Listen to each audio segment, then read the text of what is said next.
We're live. We Okay, are. we are live. Okay, welcome. Hello, ladies of the She Network. So happy to have you guys here today. We are so excited. As you ladies are coming on, I've got a really special interview for you. I've been looking so forward to this. Whenever I heard her story, it was so moving. It was so empowering. It was so inspiring. And I was just like, wow, I cannot wait to introduce her to each and every one of you. So as you are coming on, let us know you're here. Say, hey, where you're coming in from. What's your name? If this is your first time on, drop a 1 and let us know. If you're on replay, make sure you push #replay and just say hi. So we're going to dive right in here. I hope you guys, ladies, grab something to write some notes with. You're going to get a lot of value today from this story. So I want to introduce to you my beautiful, amazing friend. So it's interesting how, God just like leads you and guides you and directs your steps and brings people in your path. And I had the opportunity of meeting her through another She Network member who's did their interview, and we did some collaboration, and we did some conference calls with her and her team, and I got to meet her, and just such a powerhouse, just such a big heart. And as you can see, if you didn't see her photos in the promos, my gosh, she is absolutely stunning, stellar, incredible. So Miss Twiler Portis, how are you this morning? I am doing fantastic. Thank you so much, Taylor, for obviously having me on today with the incredible ladies. I'm super, super excited and honored to be with you guys today. I feel great. Good. Well, I'm so happy to have you here. It's been we've had a little technical challenges today, but it's all good. It's just the way it works. But I wanted to, I really appreciate you taking out time away from your business and everything that you're doing to come on and share your story, share your journey, and share what's happened with you. And so I'm going to go back because it's such a fascinating story. I'm so passionate about hearing people where they came from and everything that they've had to overcome, because sometimes, and I know that you've seen this with yourself with the success that you've had in network marketing, that sometimes people look at you and they see this beautiful outward photo and this glamorous, beautiful woman, and they like, wow, she's got it all together. She's an overnight success, right? She doesn't have any challenges in her life. I wish I had her life, right? Yeah. But they forget, what it took to get you to where you are. They don't know that part. They don't know the previous chapters of life that you've had to walk through. So that's what I want you to share with the ladies today. Absolutely. And thank you so much for everything that you've done, and just that you've brought not only to the industry of network marketing, but just to the women, to the community of women as a whole. And so to be a part of this She Network is just it's just amazing. And it's where we kind of get to let our hair down. We could take the mask off, as long as we're socially distanced. No, that's I'm just joking. and really just share, because I believe that all of our experiences, everything that I've been through, was just a testimony to really be able to communicate and understand other women that would go through the same thing that I've gone through. I've been in this industry for 25 plus years, and I got started because my husband said, hey, you come and work with me, you'll make more money, in a day than you make all week on your job. And at that time, he was not my husband. I said, I think this man's trying to pick me up. And later, and what a great pickup line, right? Right, absolutely. And we spent 25 years together.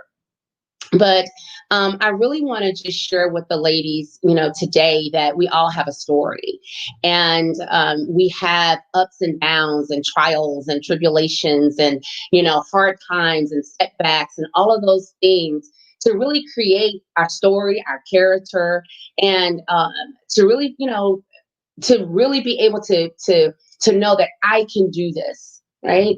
And so obviously getting started in this industry, it wasn't all peaches and cream. It never is, just in any business. So And what were you doing? What was your background before whenever you met your soon to be husband, right?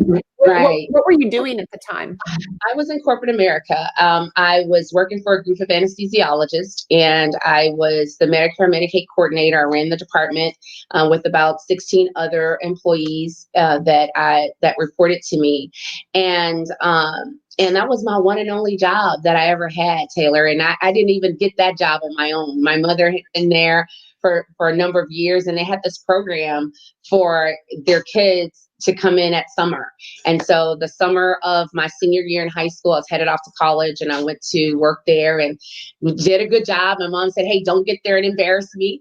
And I went, did a great job. They asked me back. And then they asked me to come on full time, and I was in college in my city, and it worked well. And so I ended up there for 10 years. Wow. And it was an amazing experience, but I got to the point where I just didn't want to do it anymore. And maybe, that's been the story of some of the ladies, that's watching. And, we get to a place where we don't want to do what we're doing anymore, but we're afraid to do something different. So whenever because it sounds to me like, obviously you were reared with a good, strong work ethic. And you had that background, was reared in that kind of environment. That's a rare thing, to have. But what was it for you? Like you were, I'll use the word dissatisfied. What was it? Because obviously it was a great job. You had a great responsibility. It was probably paid very well. But what was missing for you? Because that question that comes to you in that moment, you're like, okay, maybe there is something more. What were you disgruntled, or what was going on with you? When I started there, I worked with this amazing woman. Her name was Judy. I believe that God put her in that position just to mentor me. And she was very strong, but she was very fair. And she always told me, Twiler, do a good job, because if we don't recognize it, someone will. Come and give your very, very best. And she'd always say, your best is good enough. And I didn't know I would hear Art Williams years later, right? All you can do is all you can do, and all you can do is enough if it's all you can do. But she'd say, do your very best. And she was a great mentor for me, and she retired. And when she retired, we got another gentleman that came in to, that was the CFO, a COO, I think at the time. And I just didn't like the character and the change, and the culture. It probably changed the environment, right? Completely changed the environment, and I always believe that the spirit of the leader determines the spirit of the environment in the organization. And I just woke up every day not wanting to go. I didn't enjoy it. I didn't want to do it. The money wasn't enough. I started having, chest pains and anxiety and so many things. And I didn't like it, but I knew that, I needed to work because I needed the money to pay my bills. But at the same time, I knew that I deserved to have peace and happiness. Because, I grew up with my grandmother till I was in the fourth grade before I actually moved to Houston. And my grandmother, man, she just had a strong spiritual, foundation. And, she taught me all the right things. And, she said, hey, listen, whatever you give is what you're going to get. And she said, you deserve the best. And I just remember that. And so, waking up every day, going in, it just became very stressful. And I said, I don't deserve this. And, start speaking affirmations before I really knew how important that was. Well, and here's the thing. I want to tap into this for just a minute, because I think this is such an important piece that sometimes we overlook, because sometimes from the outside in, if somebody were to be looking at you, they were like, oh, her life is good. She doesn't need extra money. She's got a great job. She's got it all together. And I think some people look at that book that outward cover, and they prejudge it, and they don't approach you, or wouldn't have approached you with the opportunity because you look like you're satisfied, when on the inside you weren't. You had a desire to do something, yearn for something. You knew you were built for something more. Absolutely. And that, that's lesson number one. Don't judge the book by its cover. That we hear that often, but we still don't take heed, right? And that is definitely the first lesson, because, people, you miss out.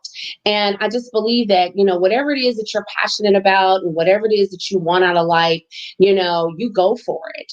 And if that means impacting other people, talking to other people, if it means prospecting someone or sharing a story or just meeting someone, then you go for it.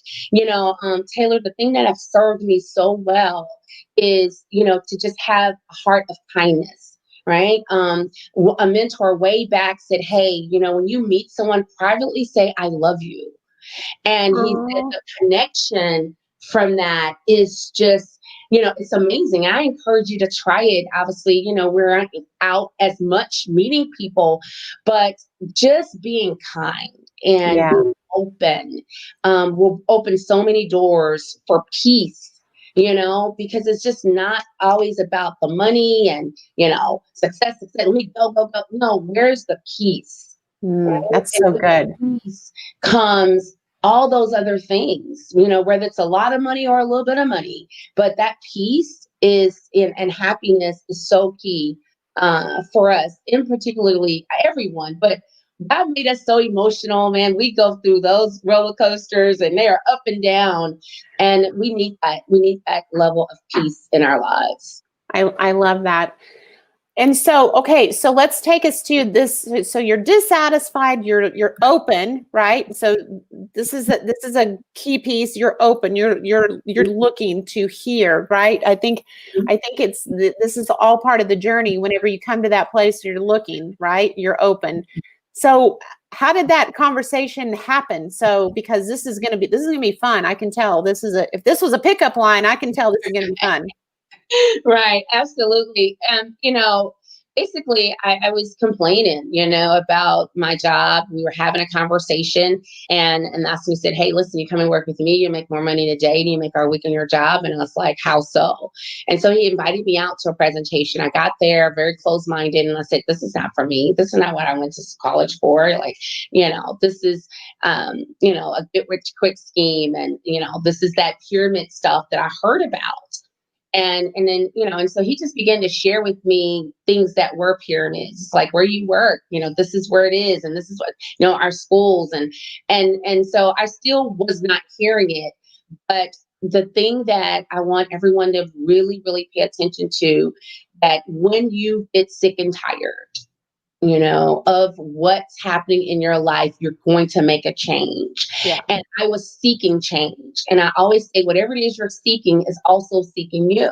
And because I was praying for change, I was asking God for a new business, for a new job, change, someone to come that, that could give me a different opportunity. And he answered my prayers. It's so true. It's so true. I always say, I use the phrase, when the bed of nails gets hard enough, that's when then you're open to what other people have to say, That's right. and but you've got to, it has to come from within. Nobody can convince you otherwise. And you've got to come to that place, that why in the road, you're on your own. That's before right. you can take the steps to make, for things to change, you got to change, right? That's right. That's right. And so, okay, so what pushed you over whenever you started realizing that this may be the answer to your prayers? Yeah, I was desperate. Honestly, I started having chest pains and anxiety, and I called him up and I said, hey, listen, is that job still available? He said, well, let's just get one thing straight. This is not a job. This is an opportunity. And if you're willing, to learn and allow me to show you, I can show you how this could be a career for you. And he did. I remember, getting started, didn't have any success whatsoever, but boy, was I becoming a different woman. Wow. Was I becoming, someone new? Like I understood. I start to, listen to some of the greats in the industry. I started, paying attention to what I really wanted in my life, and who God had called me to be, and that I was created in His image. Even though I would read my Bible, even though I would hear the things from my grandmother, it's a different type of understanding when the environment of the people that you are around Yes. are only taking you at a high level. Yeah. And It's, I always say, I mean, like, we talk about this, and I totally get it. Cause we've, you and I've been in, for a long time, right? We've been doing this for a long time, and it really is, and I always say environment is stronger than will. yes. And whenever you can be in an incubator of Mhm. like-minded people, right? You can't help but be raised up to a higher level because of the believability and the set of circumstances. And it causes you to want to grow and to become better. And it's almost, and I know this the phrase of the cliche, it's like, network marketing it's just a personal growth and development opportunity with a compensation model attached to it, right? I Right, mean, right, right. Absolutely. And that, if nothing else, I just began to understand, how successful people think, yeah. and why they're successful, because they think a certain way. Hmm. And I can tell you that it was, all of the books that I read, and the believability that it, just one notch at a time, I began to believe a little bit more and a little bit more and a little bit more. And just because I didn't have success in that very first company, I enjoyed it. I got the training. And that's another thing, ladies, sometimes we're looking for that success to happen immediately, but there's a price to pay for it. And Yes. the price to pay is maybe failing, but failing forward. The price to pay may be the sacrifice, or, just the time spent, the wisdom to understand. And then as you move, into a new space, now you've got all of this training and understanding, that you had prior. Now you know what road to take, or now you know how to focus differently, or to be in a different environment, because that's what it's all about. It is Yeah. about, what do we train our minds to think? Yes. And that is what takes you to a successful place. Yeah. And it's not money. We know that people with money have committed suicide, unfortunately. They've been in a very depressed state. So it has everything to do with the fullness of the human. Yeah. And just being kind. I cannot say that enough. I mean, kindness has carried me and put me in places and in positions that I know it has had everything to do with just being kind to other humans. Well, it sounds so basic. It Mhm. sounds so, you know, um, okay, that great. I'm kind, right? But Mhm. but what you're talking about, Twyler, is not. This is in kindness with intention, not kindness looking for a transaction. And there, Exactly. there's a big difference with that thinking. It's not about you're not talking about being kind to get. Right. You're just talking about being Being kind kind to and give. being a Yeah. human being. Yes. And I mean, this is such a big subject, to be honest with you, especially in the world we live in with social media. And, people just, I mean, like, if I can just go off on a little tangent here, people just like, oh, we got to build relationships. But the reality is, and this is one of the reasons why I built the She Network, is because nobody really knows anybody anymore. Right. Nobody really knows, like, your story, your journey, what you've been through. Like, how can we have a relationship if you don't even know me? Right. how can we, I mean, like, it's such a weird thing. And so that's why I was so like, if I could just create this community where women can be really authentic, really share their hearts, share their journey, share where they come from, that they can make a connection, because sometimes we get so, I think women get so into their business or into their company, or, that they don't get the opportunity to really touch other women's lives in a way that they could, right? Right. So I love what you're sharing here, because it's so, it's just such a characteristic that I think is short-sighted. Yeah, no, I agree. And, one of the things is that, I always say, I don't have commission friends, and in our business, people come, people go, and then, you love them when they were working with you in your business, and then they decided to transition or whatever happened. Now, all that love that you displayed over the call or over the stage or whatever, it's gone. Yeah, And that makes no sense to me. none. That makes zero sense to me. So we can only be friends if you're in my business, like. Yes. And I can't even tell you how many times, Twiler, like I've helped women, like they've decided to, go to a different company, or, they've just decided to move on. And so, they get literally verbally abused and beat up. And because, wait, what was this not a real relationship? Right? I mean, if we can only be friends if I'm using your product, or Right. Commission friends only.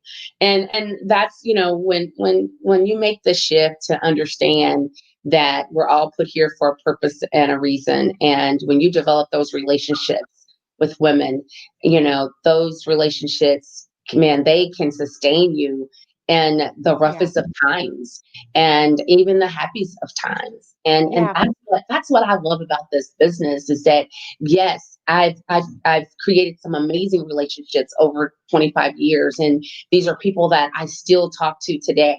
We FaceTime each other when certain things are, going on, and we need their opinions or their thought processes.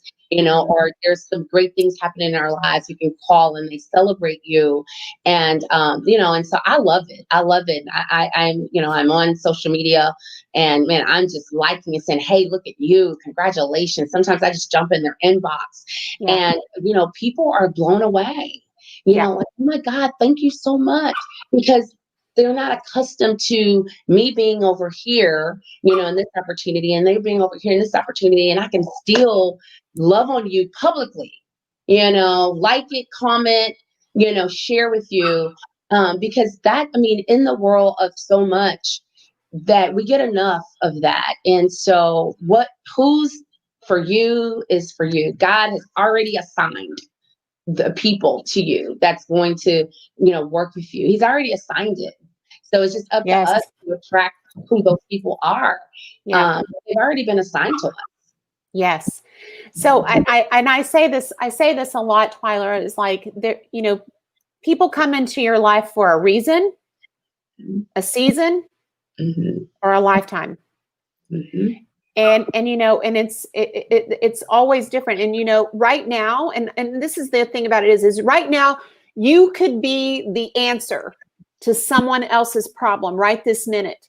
And because you're not open to see how you can serve them in this place, in this moment, because you're so caught up in your own world, right? That you are missing God's purpose for you in this place. That's right. Because you can't, because all you're looking at is the circle you're standing in, and not realizing that you're here to serve and to be a servant and to be an answer or solution for someone else in their journey. Yes. So let's talk about, let's really dive in here, because, you met this man, he's been your mentor. So let's take it through let's hear about the love story. Like, I want to hear the love story. Well, it was obviously incredible. My husband was quite a few years older than me. And I met him through my sister. My sister and I are 10 years apart. I'm 10 years older than her. So I'm 52. My sister's 42. And she was the majorette. By the way, you look amazing. I mean, I say that 52 is the new 30. Okay, so just saying, Yeah, like I you a hot mama. That's what I'm gonna say. So my sister was a high school twirler, a captain, and she's like, "Sister, we have a new band director. We're looking for he's looking for a sponsor to work with the girls. You know, you should come down and talk to him about it." So okay, when I get off from work, I'll go down, which is the high school that I graduated from as well. So nevertheless, he interviewed me for the sponsor job of the twirlers, and got the job. He asked me a dozen questions, and so anyway, long and short, got the job. And he was a stickler for being an example for the kids. So myself, who was a sponsor, Cynthia, who was the flag horse sponsor, Miss Kendricks was the drill team sponsor. We were not allowed to wear jeans. We had to dress up and we had to look the part. We had games and things of that nature. So I share that because who he was and his character and it just preceded him. And so when you were around him, you wanted to up your game. Mm-hmm. And obviously, we started dating and we kept it from the kids. We didn't tell them. And so later on, when we announced our engagement, all of the band was like, "We knew y'all were dating." It's hard to hide that. It's hard to hide it, because there's energy around that. They sensed it. They knew it. Right. And even my parents, like I told my mom, I was afraid to tell my dad because he was a little older. And so my dad said, I just want someone that is going to care about you and love you. And girls always look for people like their father. And Erwin was a lot like that. And so fast forward, we got married and we started working together. He was a high school band director, and so I ran our traditional business, which was an insurance agency. And we were independent agents, and he would come over to the office after band practice. But when I first went to the band practice during summer, the captains, the section leaders and the captains, they were listening to Les Brown. And I'm thinking to myself, Taylor, what in the world does Les Brown have to do with band? Mm-hmm. I had never listened to any personal self-development outside of, sermons from our pastor and reading my Bible and, a few books here and there that got my attention. But he said, here's the plan. Because we don't have a budget for assistant band director, I have to get the captains in here a week before and train them, get their minds right, get them developed personally, so that when the big band come, now I'm not just Mr. Portis, but I've got all these little mini me's that can help me create this award-winning band. Okay, so there's such an amazing example right here. So ladies, pay attention here because this is key. This is how you need to think about your business. Mm-hmm. And this part is, in my mind, it's so missing in today's network marketing space. Mm-hmm. And what Erwin was doing was he was building up the leadership, right? He was growing up the leadership. And he was not trying to be the end all be all. He was bringing them up to his level. So all the weight was not about on his shoulders. It was being transferred across the board to everybody, where everybody started taking responsibility and ownership for the band and how well the band was going to do and their performance. And they started holding each other accountable. Am I right? You got it. That's exactly. I'm getting chills because everything. I don't know where this emotion is coming from, but everything that he taught me, and it wasn't everything that was taught. It was what was caught. Yes. And oftentimes we tell people do this, but they're watching you, and you're not doing what you're teaching. And so it was plain as day to be able to watch, him create this leadership. of individuals. And I'm telling you, that band was A plus, honey. We won UILs, and I mean, we were marching 100, and the recruiting, people would hear about it because it was a well-oiled machine with a system. Yes. And this is and this is such an example, ladies. This is such an example of like what Larry and I teach about culture, about creating an environment that's inclusive and not exclusive. That's a learning, teaching environment. Those kids would walk through walls for him, wouldn't Absolutely. 100%. Yep. 100%. And normally you have to go out and recruit the middle school kids to come.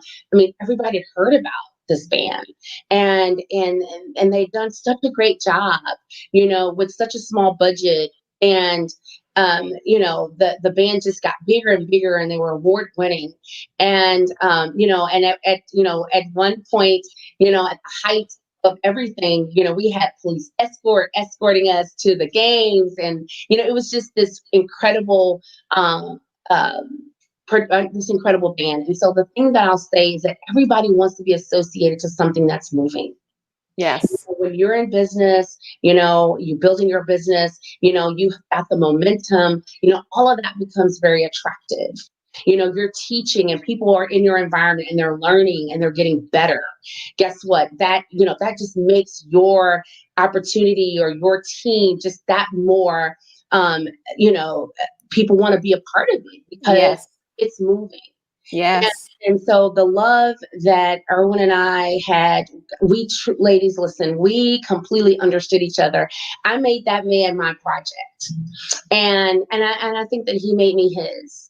And I say that because I watched what inspired him, what angered him, what, just gave him all of the fire that he needed. And I'm not saying our marriage was perfect because none are, but it was amazing. And it was work, right? We worked on it in the beginning, So what year did you get married? What year did you? So we were married for 25 years. Erwin passed away 4 years ago. And so that was in 98.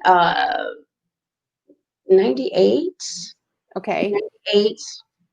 September 1st of 98, I believe the year was 98. And so we did everything, we built our business together, and we traveled together. So he was a band director and you did network marketing business together. So you built your business together. And had a huge success, and obviously you guys were doing this together. So you jumped through to the part. So what happened? I mean, like, tell me. Let's take us back to what took place. Sure. With him.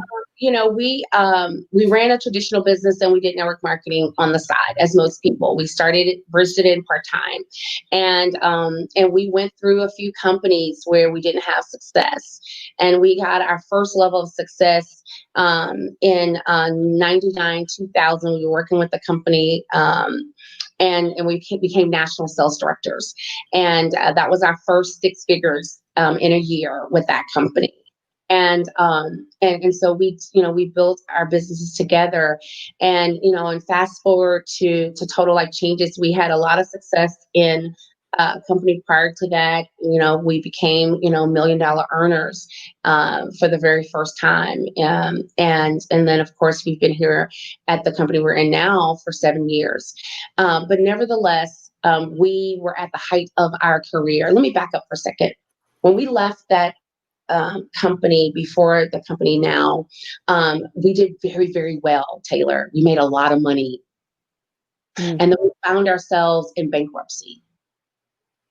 We found ourselves, and I used to look at the stars and the entertainers like, how do you make all this money and then you go bankrupt? How do you make all this money and it go away? And I found myself in that space. Wow. And I was like, Lord, how did we get here? I was embarrassed. I was scared. I was worried. We were living in our dream home, and we were driving our dream cars, and now we can't pay for them. Wow. Okay. And I'm saying, what happened to the money? Like, why didn't we pay off our house? We had the money. Like, what happened? Mm-hmm. We just weren't good stewards. Wow. We just weren't. And so I used to, we lay in bed at night and it's like, baby, what are we gonna do? And he said, we gotta work our way out of it. I mean, and that man never cracked. I mean, he just was like, I'm like, hey, knock, knock. Do you not get like, we have no money? And he said, baby, we got to work our way out of it. And he kept his composure. He had a level of belief. That level of belief spilled over to me. And, we started. But what a rock. I mean, because, whenever you think about inside a relationship like that, because women, our number one desire is to feel security, right? And it would have been very easy, and their number one desire is respect, right? And so it could have been very easily for you to go sideways, for him to, for you to blame him, right? No respect, and for you to feel insecure, like, but the fact that, you kept it together in such adversity, and this is where you really find out who you really are and what you're really made of, is in these moments in adversity. Right. And so you worked your way through it. You got through it. Yeah, we worked our way through it. We went back to what we knew, which was traditional business, and it was a hard climb back, because obviously our traditional business could not sustain our lifestyle that we were in, but it did put food on our table, kept our lights on, and we had to file bankruptcy. And I was like, oh gosh, we were just seeking for a new opportunity to come along. But I remember the attorney saying, hey, listen, you're going to be in William Highcamp's court. He's not going to let you keep these luxury vehicles. You also have another house. And my sister, my brother-in-law was living in that house at the time. So he's not going to let you keep both houses. You're going to only be able to keep your homestead. Well, long and short, we went through that time. And guys, this is the part that what you did, how you gave, how you served comes back for you. And guess what court we landed in? William Highcamp. And I remember on the way home, just crying. And I was like, babe, I just can't believe. And my husband looked at me and he said, listen, he said, that's my boy's house. We have one son and he's 22 now. But he said, that's my boy's house. And I promise you, we're going to keep that house. And so we get the note, Taylor, $10,000 a month. And we're like, okay, he approved it. Now, how are we going to pay for it? How are we going to pay the note? And I remember getting a phone call from a gentleman about the opportunity we in today. And we said yes, and we got started. And I'm telling you, we worked like our life depended on it. And I know that sounds stage talk, but we did. And I'm telling you, it was day in and day out to get ourselves back to feeling good again. And big sacrifices, because when you're going for something, regardless to what it is, if it's your passion, if it's your passion work that you have, if it's your foundation, if it's your business opportunity that you have, if it's, being a grandparent, if it's leaving a legacy, whatever it is, guys, you got to go after it with everything that you have. Well, and you said something here that, and I've heard this before with, top leaders and in the industry, like before, like there's nothing any more disheartening is to come from nothing, make a lot, lose a lot, and be at the bottom of again. But the difference is that if you can do it once, you can do it again. You can do it again. You can do it again. Absolutely. And that's the good news, right? That's the good news, because it's attainable. You know that it's a barrier that you've already broken through. You already know what's available to you, and if you've got the desire and willingness to do the work, anything's possible. That's right. Because regardless of what happens, there we know that companies yank the rug from under us. Not all the time it's us, but the bottom line is your gifts, your talents, your skill. Once it's developed, it can't be taken. Yep. And you take that wherever you go. And you can do it again, and you hit the nail right on the head. And that's exactly what happened. We paid off that bankruptcy over 500 and some $1,000, $527,000 to be exact. And I got this incredible letter from Mr. Highcamp, and he's like, congratulations, and he said that I had not in my career had a file or a case where not only did they pay it in full, but they paid it in full and on time. Wow. And that had in my opinion, it had everything to do with everything we had done in the past, how we treated people, how we gave, how we served, and all of those things. And God was giving us a second chance. And so now, we're at the height of our career. We are, doing great things. We retired my parents. We're just doing some amazing things. And we lost our goddaughters. This was March 20th. And they were coming home from spring break, was 4 girls, and 3 were killed in a car crash. We just had a big event, in Houston that Saturday, and this happened on Sunday. And so I got the call from my best girlfriend, and I remember getting in the car, getting to her and walking in, and, she was just lying on the floor, and the girls had died in this accident. And so I was with her Sunday, Monday, Tuesday, Wednesday. I saw my husband each day. He would come over, the house was always full. You know how that is when someone passes away, friends, family, and people. And the girls made national headline news through this tragedy. Wow. And so on Thursday, I went home to get clothes, and Erwin and I were going to go and view the bodies to, make decisions on open or closed caskets. And nevertheless, that was Thursday, and he had gone to do a home party with one of our leaders Thursday night. And when he came in, we were talking. I was lying on the couch, and he was talking to me from the kitchen counter, and he said, "Babe, you've fallen asleep. Go get in bed."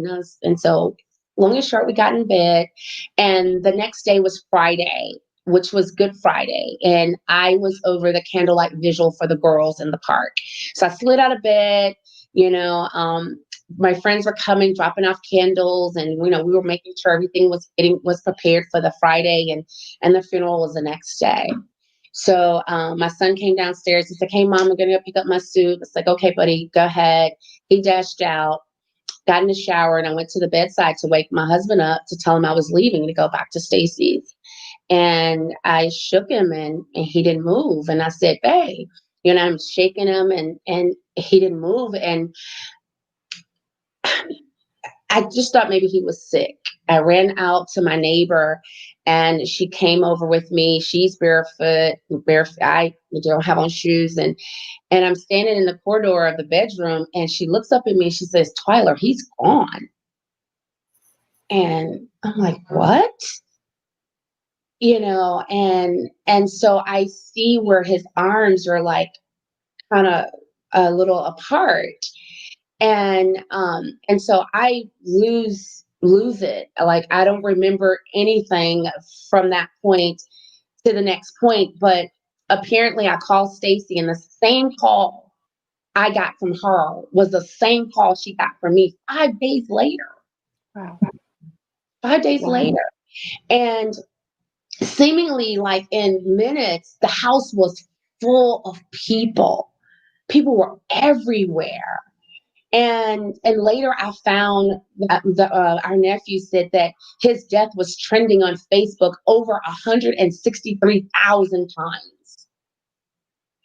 And so I remember praying and, speaking in tongues, and it was just an out of body experience. It was an out of body experience. And, I just like this strength, from the Lord just stood up in me. And I said, okay, we got to get the girls buried. And then we'll deal with Erwin after. And, my friend's like, are you still doing the business? I say, absolutely. Yes. And, I got there, my family was, of course, with me, and we went through the visual. And the next day, the pastor came to me. He said, Twiler, he said, do you think that Erwin can speak? Meaning little Erwin, my son. I said, Pastor Kirby, that's not Erwin, little Erwin. That was big Erwin on the program to speak. And, he just looked at me but my son, he was 17 at the time. He sat on the front row with girl's mom hugged on one arm and the grandmom in the other. And he was just an incredible human being. And so after we were talking, and I said, buddy, you okay? And he said, yeah, Mom, I was just prepared for this. Wow. And I said, I wish you had prepared me, but this is what I want everyone to get is everything that we do prepare us, everything. And I know without the strong constitution, without going through all of the hell and back, without not have been developed from a personal standpoint and have, and having God who is my strength, there's no way I would have been able to get through that. It was just too much for one person. I can't even imagine. And then 5 days later, Erwin. And so I believe that we all can do it. Yeah. We can do it. And I'm not saying it was easy, because there were nights that was just, I don't even know how to explain the pain, but I knew that I could do it. And so here's what I did. I created a mantra, a ritual for myself. During that time, I journaled a lot. I've always journaled, but I journaled a lot. Out of that came a book, right? Out of that came a book. I didn't promote it a whole lot. It was just although it was a book, it was my personal story, and it's called Living the Greatest Life Through You. Wow. 7 steps to living after death. 7 steps to what? Living. Wow. After death. Not struggling, not, dying, not sadness, but living. Yeah. So that mantra that I created to help me get through those tough times, I would hear him in my ear. Baby, you gonna lay in this bed all day? Wait a minute. I could hear him. And to be absent from the body is to be present with the Lord. Amen. Yeah. Amen. That was the mantra. And that's what helped me. And we all heard that scripture. We know it, but it was personal. Sure. And I said, you know what? He is present with the Lord. And, Erwin had over 3,000 people show up at his funeral. Wow. And my pastor was like, this man was amazing. He taught for a number of years. So all of the students and their parents and their kids, sometimes 2 generations of kids, and then all the people in network marketing, people flew in from everywhere. And so then what he had been able to do for people, I felt, okay, so let me just pick up the pieces. And if I can impact just half of the people that he impacted, then I've done a good job. So it became my passion work. Yeah. Right. I love this. Through that, I if I have taken on this mantle, then I gotta go. Yeah, this is really, it's so inspiring, because I know that, there's no words, honestly, Twiler, because I'm trying to put myself in your spot. I can't even, it had to have been God's grace, because I can't even imagine human strength carrying you through that in it just, I can't. But, you know, as a result of that, I know that you created a foundation. You want to talk about this? Because I mean, you know, here's the thing, like, I love, this is so inspiring because, you know, to make his life, to fulfill his legacy, you know, because of the impact that he had. And I love that mantra, to live after death, you know, because so many times I think people get stuck, you know, whenever they lose a loved one, and how easy, I can see how easy that could be. And so, I mean, for some of you who may be faced with that, going through that, have experienced that, it's such an inspirational story. So, but talk about what you're doing with the foundation. Sure.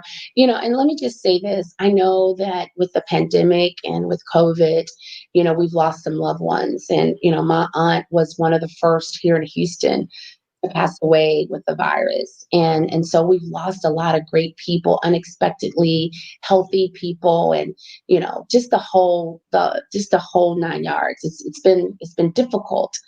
And what I want you to understand, guys, that you got to find your purpose.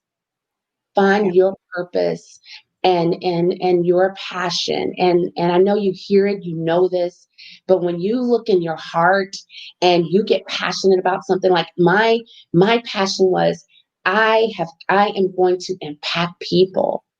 And, Yes. and I'm going to inspire them. And so we started the foundation, the E.W. Portis Foundation. And what we do, you know, once a year we have a scholarship gala, and we give scholarships to those kids. The recipients fill out the application and go through all that. And then, you know, the board will, you know, read and award. And so right now, Taylor, you know, my company have been supporting the foundation. You know, we don't get sponsorships or grants or anything. And not because we can't, I just haven't had the time to Yeah. do everything else that we do. But my company fund the scholarships. And so far we've given out over $164,000 in scholarships to high school Wow. kids off Wow. of college. And so throughout the year we do various things. We implemented the random act of kindness, and that prior to the pandemic we were feeding a lot of displaced Houstonians at our Houston Downtown Library, over 250 people. And it started with popcorn and a movie, Wow. because we wanted to give them a sense of something like home. And then it went from popcorn and a movie to lunch and a movie. So we give them a hot lunch every Wednesday, and they come in and they watch a movie, and we do it in two segments so we could get more people. And just recently, I was recognized by the city of Houston and our mayor as one of the philanthropists here in the city of Houston for the work that we did. Yeah, it was That's so awesome. Congratulations. How powerful. That's so incredible. Thank you, thank Well, you. and I know that and I saw this too, and I wanted to talk about this, that you're doing something right now to help the elderly in your community. You want to talk about this? Because I think this is so cool. I love this part. So tell that. Absolutely.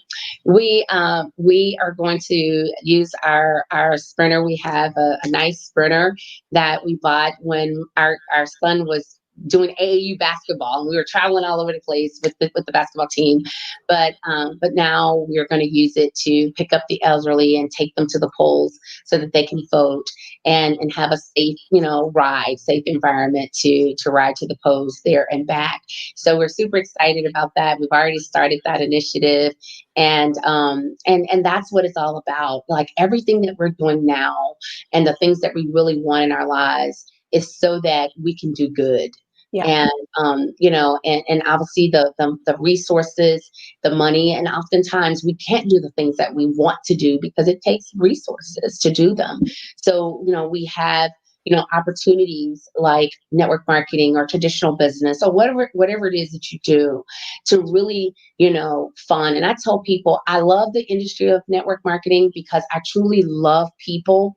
But, you know, I don't just want to go down in history as being a number one earner of network marketing, not, and I'm not putting that down. I think it's a great, but I want to take that number one earner and go do things like that, be able to have time to, to pick up the elderly all day if I want, because I own my time, and to be able to give back to the communities and give back to these young scholars who are wanting an education, and to serve other people and to do the things that I really want to do, because I watched my grandmother. She was the head cook at the elementary school that I went to, and every day I jump in the back seat and there's these cardboard boxes, of food that was in the cans, the gallon cans. Yeah.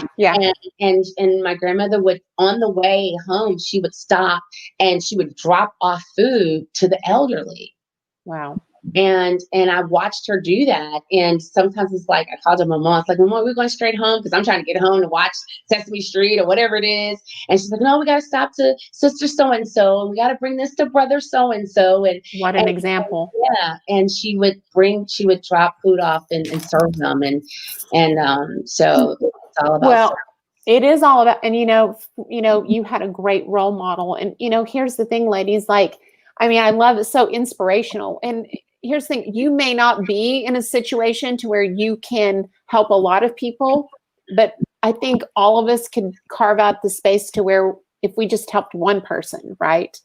In whatever that is, whether it's a word of encouragement, whether it's like, hey, maybe somebody in your neighborhood, like an elderly person, would it be possible for me to help you get to go vote? Do you have a safe way to get to vote? I'd be happy to take you there. What work?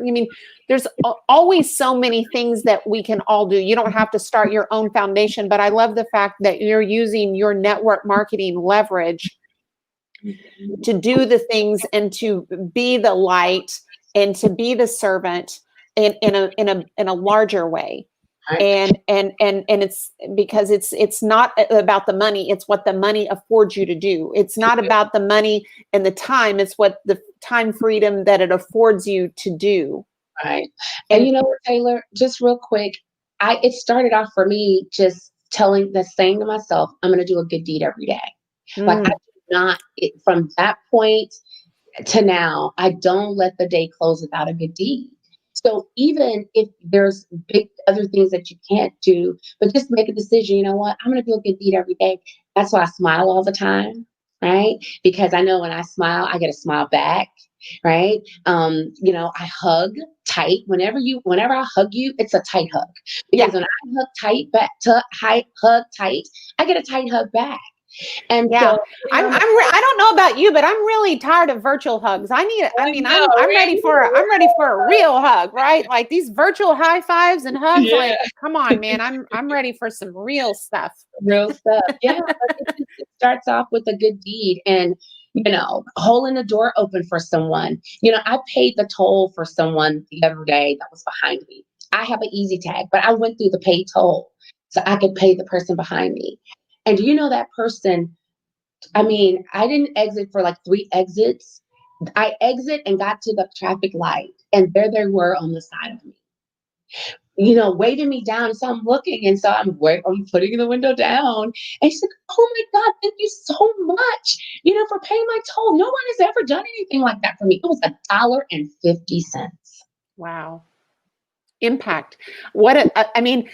Big doors swing on small hinges, right? The smallest of things can lead to a world of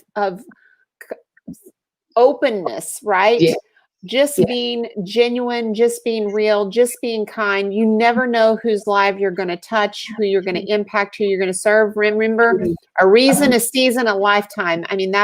It really does come down to that. So we're coming up on our time here. This has been amazing. So as you're pouring into the ladies, and I know that you're going to have amazing training. I can't wait for you to share that inside the members group. But share with the ladies, like, what is it? Do you have like a special scripture or a verse or, maybe something that you use daily that you could share with us? Sure. I mean, obviously, there are many scriptures that I love, but what has really resonated with me lately has been operating at a high level of frequency. I read this little book, and maybe you guys have read it, but it's called The Frequency of Wealth. I just ordered that. Lanika shared this book with me on her interview. I just ordered it. Oh my gosh. It's amazing. Oh my gosh. I'm so excited. I just ordered it. So, okay. So that's two. That's confirmation. Right. So here's what happens. At the high side of frequency is your happiness, your money, and your health. Mm-hmm. Yeah. It's at the high side of frequency. And when you feel good, everything else falls into play. You're more creative, you're more productive, and all of those things. And so there is a piece in here that I just got to read it really quick. Oh, please do. Please do. I'm so excited. I should have mine. I should have mine today. So Lanika and Twiler, shout out to Lanika and Twiler for the book recommendation. Yes. Okay. So where is it? I've got it marked. Okay, here it is. So, and it's very, very simple, right? And it says, all is well. Everything is working out for my highest good. Out of every situation, only good will come. I am safe.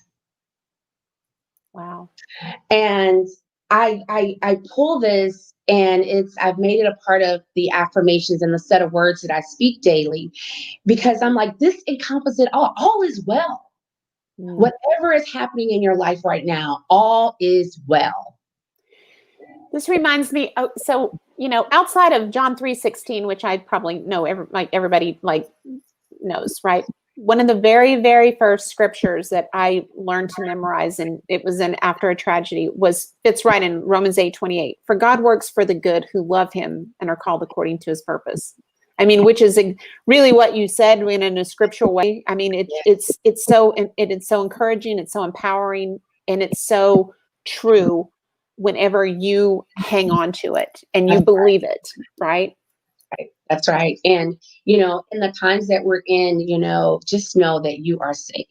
God has got you, and he knows everything that is to be. And so just walk in it. Know that, he's got your back, your front, your top, your bottom, and it's all working out for your good. It's all working out for your good. And so thank you so much for having me today. This was absolutely fun. And I hope that the ladies, were able to grab something to hold on to. I love that. That's really what it's all about. Such an inspiration. I so appreciate you taking out time away from your business and your family and your foundation and all the good things that you're doing. You're such a blessing and such an inspiration, and congratulations so much on your award. I love that. And so as we're saying bye to the ladies, I'm going to say bye to you privately here. So ladies, thank you so much for being here today. I hope you guys got lots of value. It was so amazing, so inspirational. Make sure you reach out to Twiler. Make sure you tell her thank you and tell her what you got out of listening to her story today. And that's it for us. We're signing off now with the She Network. Taylor Thompson, Twiler Portis. Bye-bye, ladies.